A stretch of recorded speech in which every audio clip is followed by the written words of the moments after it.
गाउँको बर्खा मासको चिप्लो बाटोमा त खुट्टा छिलेर लोडिहाल्यो। लोटेछ है माइली?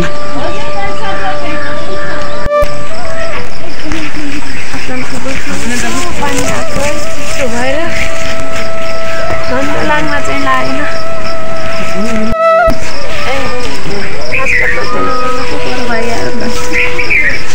त्यो पटक त लाएन माइली? लाएन काइसा अलिअलि बाटोमा पऱ्यो। ल मलाई हतार छ म गएँ। हुन्छ काइसा। साँझ हेराइदिनु पऱ्यो दिदी ओलिहारे हुनुहुन्छ। अब हाम्रो गाउँमा यति बर्खा लाग्यो भने अब पानीको दुःख छ हाम्रो गाउँमा के गर्नु। तल पैप धारा भुँडे ल्याएर त्यो गरिदिनु हुन्छ। अब त्यहाँ ध्यान गर्नु पनि तर पढेर जानु पर्यो।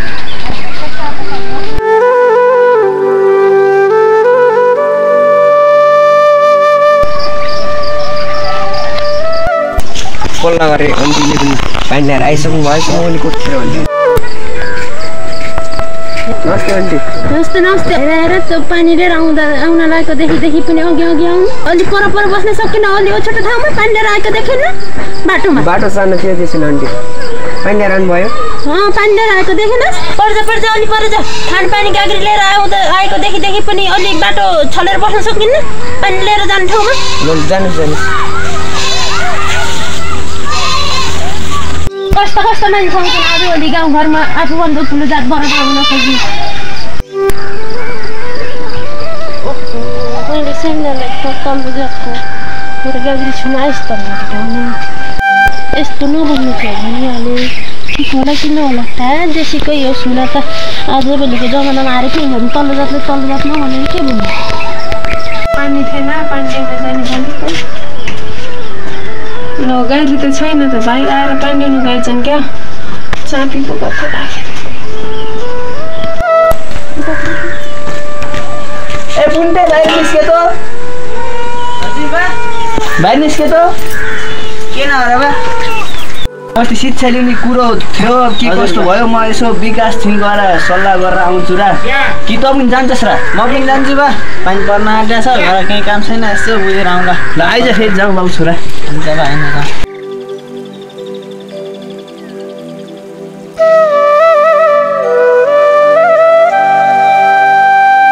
हो त्यहाँ काजी साहब आएको रहेछन्। हामी शिक्षा प्रेमी मान्छे उनी फेरि शिक्षा विरोधी मान्छे।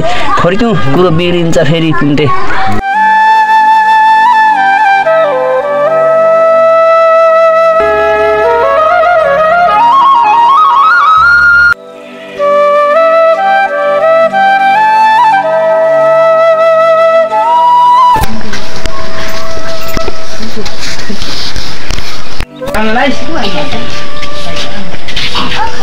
किन रिसन भएको छ दाइ? किन रिसन हो नि जहिले त्यही विकासले दिमाग खराब गरिदिन्छ मेरो। सबै गाउँले उचालेर शिक्षा ल्याउने कुरा गरे क्या। शिक्षा ल्याउने कुरा धेरै मान्छे पुगिसक्यो रे। सबै गाउँले त्यसकै पछिमा छन् रे। गाउँमा शिक्षा ल्याउने कुरा राम्रो नि दाइ। चुप लाग्दा भित्र गएर खानु बगा।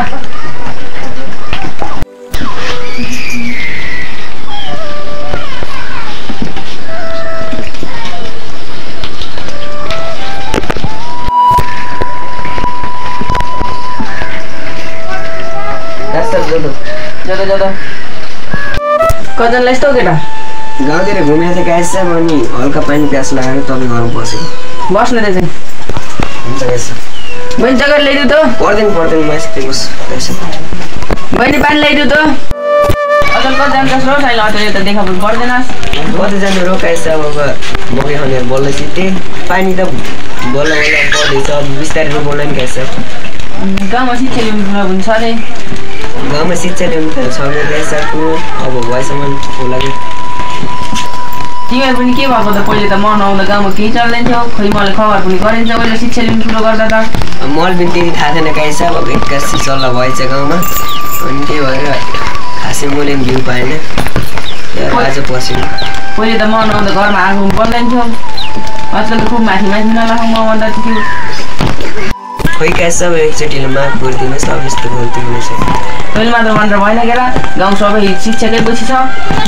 ए बहिनी पानी ल्याउनु भनेर कहाँ गई? छिट्लै न पानी।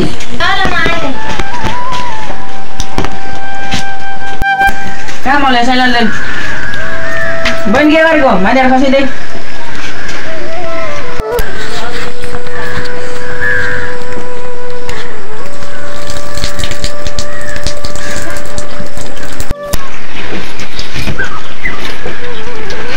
छैन पुगेछ नि के गर्नु भने त्यो लोट त्यहाँ राखेर अरु पानी ल्याएर सुन्दैन लैजा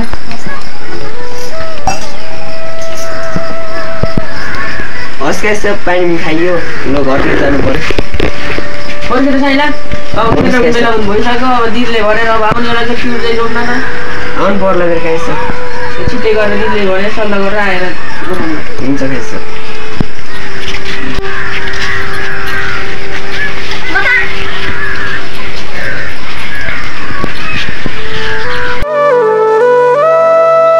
बोला हम तो दाम चिसा गर्दा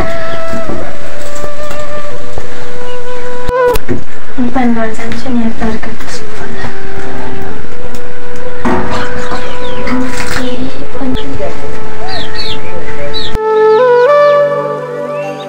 के हुँदो रहेछ रे यो सुनपेन नछर्दैमा म त छर्दिनँ के हुँदो रहेछ सुनपेन बनायौ हजुर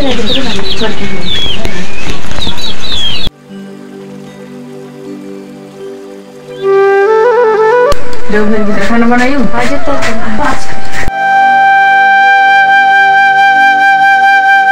के पानी किन सारा बिहानले खाएको खाने यतिखेरसम्म गाउँतिर पो जाँदा भयो भात त भाइ ल्याएर बनाएको त आइज एउटा आइस आमा कहाँ जाने म जाँदैन तँलाई के चास गरेर तेरो काम गर्छु गाउँतिर गएर आउँछु नन्दालु खाना खान्थ्यास् भात बनाइदिन्छु तर्कारी बनाइस्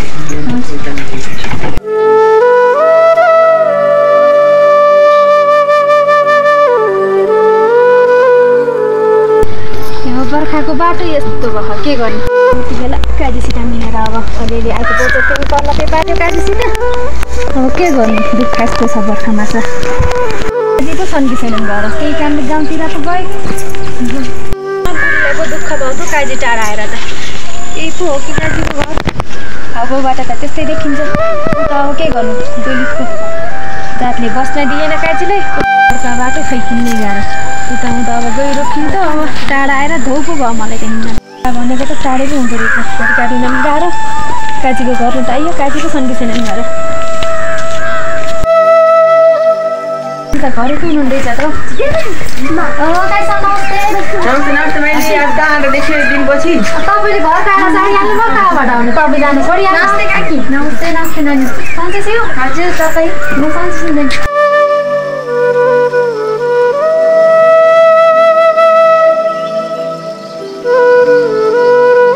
तपाईँ यति टाढा यस्तो काजी म त बल्ल बल्ल पाएँ त तपाईँको घर त बर्खा बाँसो बाटो त खोबेको रहेछ के अन्त मैले तिनी त दलित त सन्दर्भ लु त बस्नु दिएनन् के सबै मै माथि खिटा लाएँ को छ एउटा तपाईँको बेरु दाम त्यस्तो त आछ अहिले विकास पनि नाम त्यो सहरबाट आएको त्यसलाई त म त देखेको छैन अहिलेसम्म उतातिर जाँदैन अब त्यही तपाईँ हुनुहुन्थ्यो र जान्थेँ अब त्यसमा त गएन तपाईँको घर किन तपाईँ बसेको छ त अब मेरो घर किनेर अब गाउँले उचाल र मै माथि ल्याएको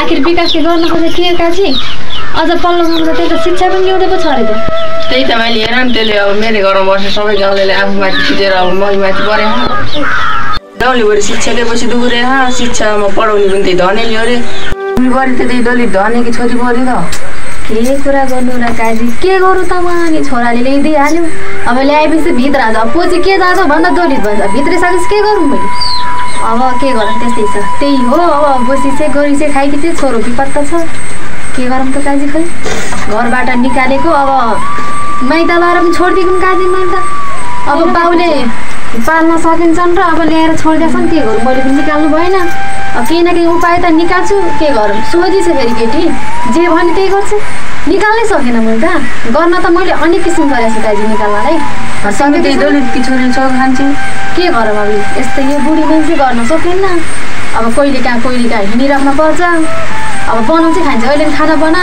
भनेर आइछु खान्छु काजी म त खै के गरौँ अहिले त मैले धनियाँ छोरीको माइत आएर बस्छु भने सुन्थेँ त मैले हो फेरि काजी फेरि लर छोडिदिए बाउले त लर छोड्दै घर निक्ल्यो भन्नु भएन बसी चाहिँ घर गरी चाहिँ खाइपछि जे भने गोर्खी चाहिँ तिमीलाई पनि त्यही गरेको चिन्ता छ मैले पनि यता गाउँमा शिक्षा लिनु भनेर विकास सबैले उचाले केही गर्ने त भाइ हुँदैन त सहर अक्षरमा छोडिन्छ कसरी पो मिलाउने हो काजी खै के गरेर मिलाउने के गरेर शिक्षा त ल्याउँदै किन भएन हो तपाईँ पल्लो गाउँतिर घुम्नु चाहिँ कहाँ एकचोटि पानी पऱ्यो रात पऱ्यो म त जान्छु तपाईँ सता होइन मैले आज यतातिर बस्छ न कहाँ बस्ने कुरो गर्नको छोरी यसै घरमा बस्ने कुरो त हुन्न तपाईँ पल्लो गाउँतिर दिनुहोस् न शिक्षा ल्याउने न शिक्षा ल्याएछ तपाईँ हामी त बर्बाद हुने कुरा हो त जानु मिलाएर घुम्छु गाउँतिर हजुर हजुर म त गएकातिर बस्नुहोस् है ल ल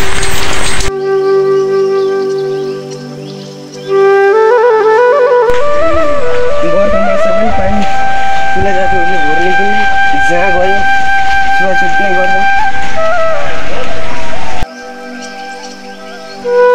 दिदी घर आउनु भएन घाँस काट्नु जानुपर्छ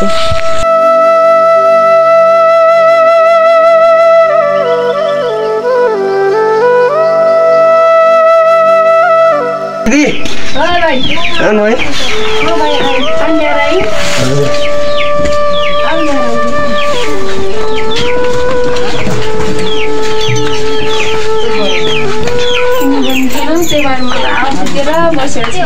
पानी लिनु गइहाल्यो दिदी अनि हजुर त घाँस काट्नु जानु भएको होइन र भाइ जान गर्थेँ एक्कासी खुट्टा चिप्लेर म लौटिहालेँ त्यही भएर सकेन भाइ कहाँ ल्याउनु भयो दिदी त्यही पर बाटो चिप्लो छ पानी गर्दाखेरि बाटो चिप्लो छ त्यही भएर लड्ने घाँस काट्ने केही चोटपटक त लागेन ला होइन त्यही अलिअलि बाह्र मात्रै पुगेछ आरामा कसरी केही त भनेन भाइ अब भन्न त भन्थ्यो भने नभनिदिउँ भने दिदी अब त्यस्तै हो हामी अब यस्तो दलितले त जसले पनि हेरेर बोल्छ अब पर बस अहिले हामी भरिसकेपछि भरमलाई भन्दै थिएँ अनि उनीहरूले भरे त्यसपछि मैले भइरहेको अब के गर्नु भाइ अब हामीले उनीहरूले नगरिकन हामीले गरेर नपाउने भयो हजुर अब हामीले छोयो बन्नेपछि अब छोडिदिनुहोस् यस्तो कुरो अब सधैँको त्यस्तै हो न अब तिनीहरू केही खानेकुरो सामान डोस्नुहोस् दिदी भाइ चामल यति दिन चामल ओछ नि त्यही भात डोस्यो त्यही तिमीले ल्याइदिउ र ए पल्लो काकीले आरनमा ल्याइदिएर आउनुभएको थियो अनि राखेको थिएँ भेटाउनु भएको थियो भेटाएर पकाएको थिएँ उता आरनमा पनि अब भाँडा पिटाउँछ नि उता जानु पर्ने थियो दिदी हुन्छ हुन्छ म यति नास्ता पकाउँछु अन्त खाएर जाउँ हस् अलिमा त धेरै हालिदिनु भयो कि तपाईँले छ छैन छ भाइ छ यति छ मलाई यतिमा भइहाल्छ ढिलो बस खाऊ हुन्छ चाँडो गरेर आइराख्नु पारि हस् दिदी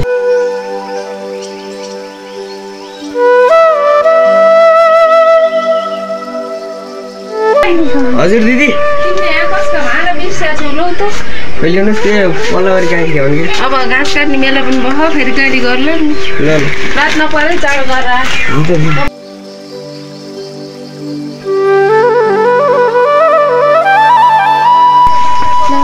उताबाट पाउँदैछ नि त म उता जाँदै थिएँ नानी कति जानु लाग्यो म तिमीले घरतिर जानु लाग्यो तिमी फेरि कति जानु लाग्यो म आराम जाँदैछु सानो सानो तिमी पनि आराममा जाऊ म पनि घर जान्छु होइन सानो नानी अब यति आइसकेपछि किन पर्खिन्छु मेरो दिदीलाई भेटेर भइदिन्छ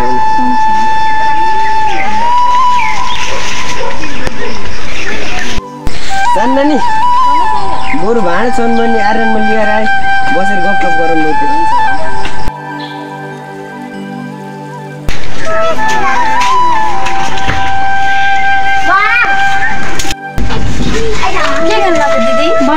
ए सम्मान के गरेको मैले पो तपाईँलाई मस्ती गर्नु होइन सम्मान किन यसो गर्नुभएको तपाईँ त हाम्रो गाउँले मान्ने काजी सापको बहिनी भएर पनि मलाई नमस्ते गर्न सक्दैन र कहाँ हुन्छ नि दिदी हजुर त मभन्दा मैले त ठुलो खै के भनौँ र अब हाम्रो समाजमा यस्तै रीतिथिति छ उहिलेदेखि नै चलिआएको छ अनि तपाईँ त धेरै पछि आउनुभयो नि हाम्रो घर तपाईँ त धेरै पछि आउनुभयो हाम्रो घर आउनुहोस् भित्र जाउँ साइलो कता छ सानो त आइसक्यो अब यो खुकानेमा यहाँ पनि धार आएन छिटाउनु पर्ला भन्छ त आरामतिर गएको नि खै धार आउनु जति उदाइन खै जति उदाइन धार आएन म अब आरामतिर गएर साइनाले पिटाइदिन्छ कि छोडेर आउँछु कहाँ तपाईँ जाने कुरा गर्नुहुन्छ म जान्छु नि त्यहाँ फेरि अहिले खुकेर बोकिदिने गाउँले अर्को सोध्छन् यति बेला साइनासित भेट्नु नि कहाँ त्यस जान लाग्यो बाटो मोटर काट्छ र खै बोरको त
सानो नानीसँग जति भेट भयो नि सानो नानी म तिमीलाई माया गर्छु भनेर भन्न सकेकै छैन